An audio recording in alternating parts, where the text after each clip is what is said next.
Hello, this is Sheila Green, servant pastor with Holy Committed Ministries, and I have a message for you this evening. I pray that you will stick with me a little longer to hear it. But the subject is a question or questions. The questions is the subject. But first, I want to share something that came on my Facebook post. And if you just bear with me, I'm going to try to go really quickly through it. It said, for days, I have heard people saying, I just can't wait for things to be back to normal. I remember even saying that a few times myself.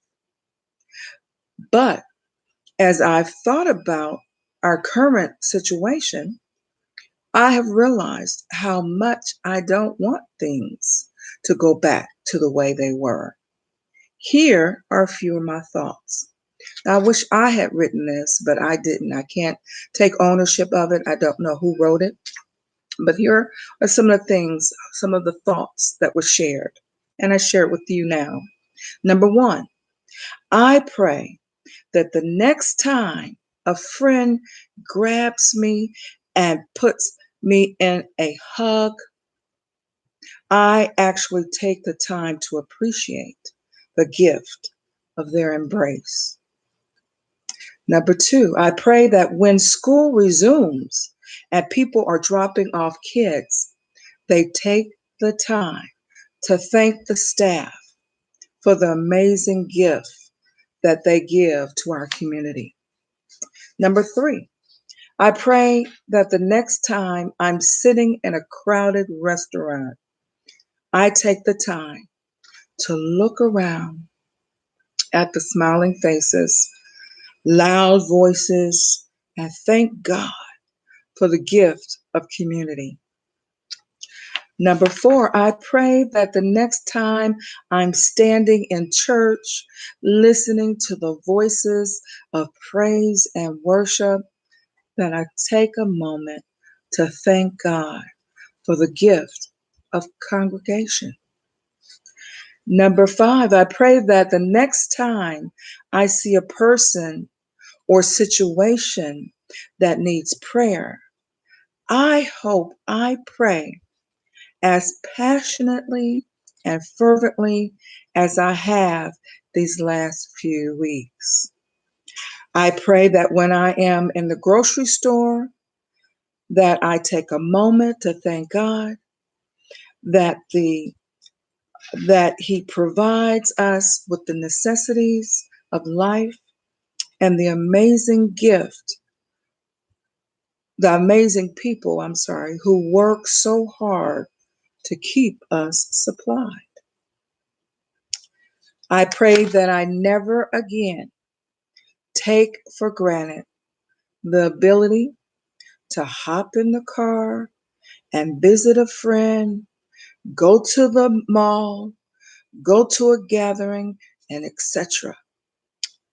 So, truth is, this writer goes on to say, I don't want things to return to the way they once were. I pray that we take the lessons and challenges of the past few weeks and create a new normal. Boy, do I know about new normals.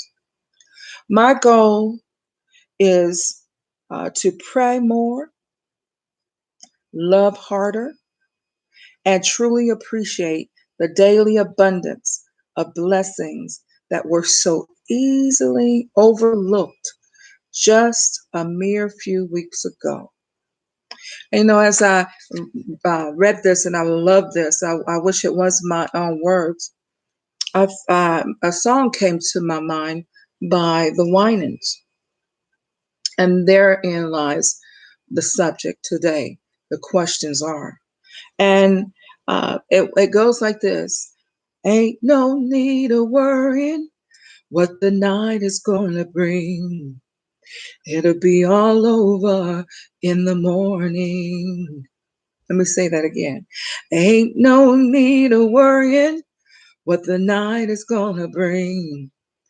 It'll be all over in the morning, in the morning, in the morning. And it goes on. So I hope that you kind of visit that song. It's a beautiful song.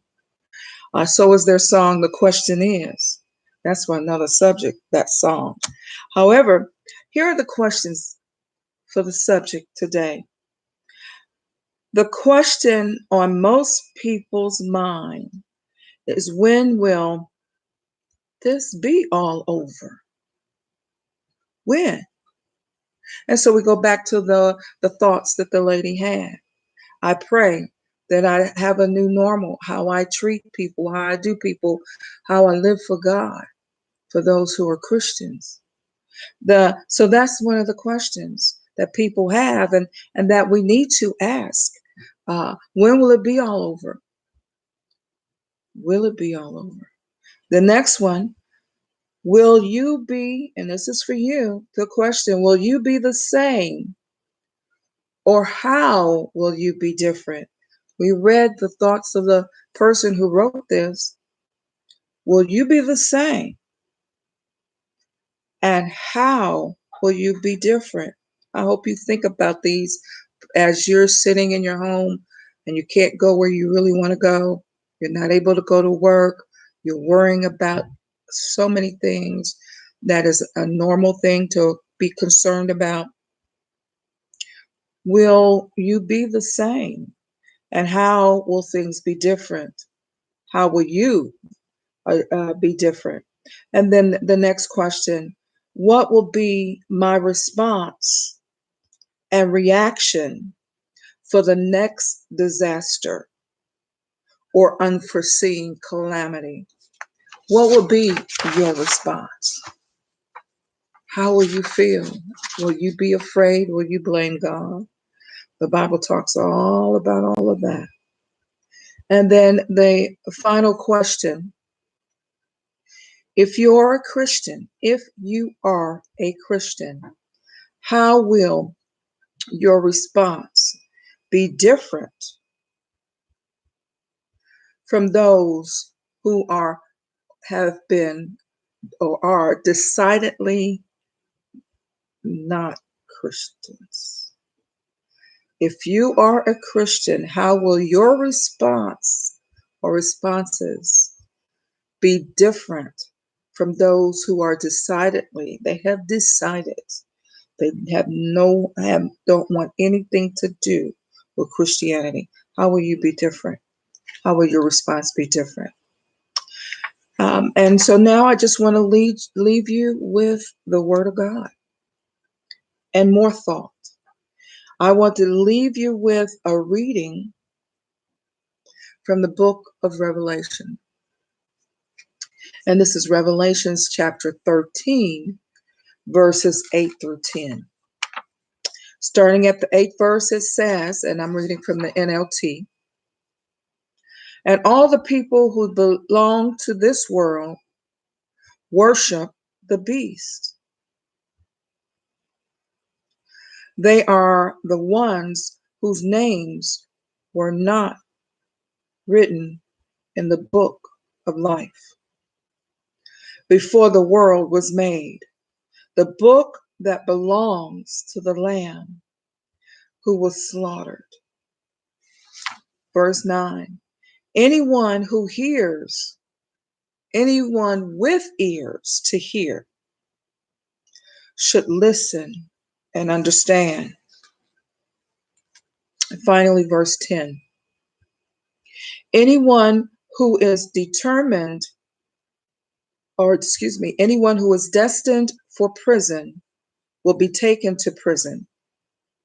Anyone destined to die by the sword will die by the sword. This means that God's holy people must endure persecution patiently and remain faithful. My question, final one, I just want to add, will you remain faithful? I thank you for listening to me. We will be starting our Daniel fast this Sunday, Easter Sunday. May the Lord bless you this Sunday, give you peace, give you joy, give you hope, because this Sunday is a very important day for us who are followers of Jesus. For more information about the Daniel fast, you can visit our website at holycommitted.com. I always spell it because it sounds like HOLY, but it's holy, meaning whole, entirely committed. So holy is WHOLLY, CO, 2 M's, I, 2 T's, ED.com. And you can learn more about our ministry and also about our Daniel fast starting this Sunday. I'm hoping that people from other churches who are not fasting will join us in a fast for our country, but also for the world. Praying for those families left behind from those who have died from the virus, those who are sick, praying for those who don't know Jesus, praying for the Christians who um, have been straddling the fence. And so we have a lot to pray for. Pray as the Spirit leads you to pray. But us being joined together, we can't be together physically, but in the Spirit through fasting and praying, we can be together. It's a 10-day fast, or it could be a 21-day fast, as the authentic Daniel fast. But you can also fast 3 days, or how many ever days the Lord allows you to fast. Um, but anyway, I'm going to be leaving now, ending. But may the Lord bless you and keep you. May his face shine upon you. May you have peace in this season, trusting in God, learning to trust God, believe him for a blessing. Thank you so much for tuning in. Bye bye.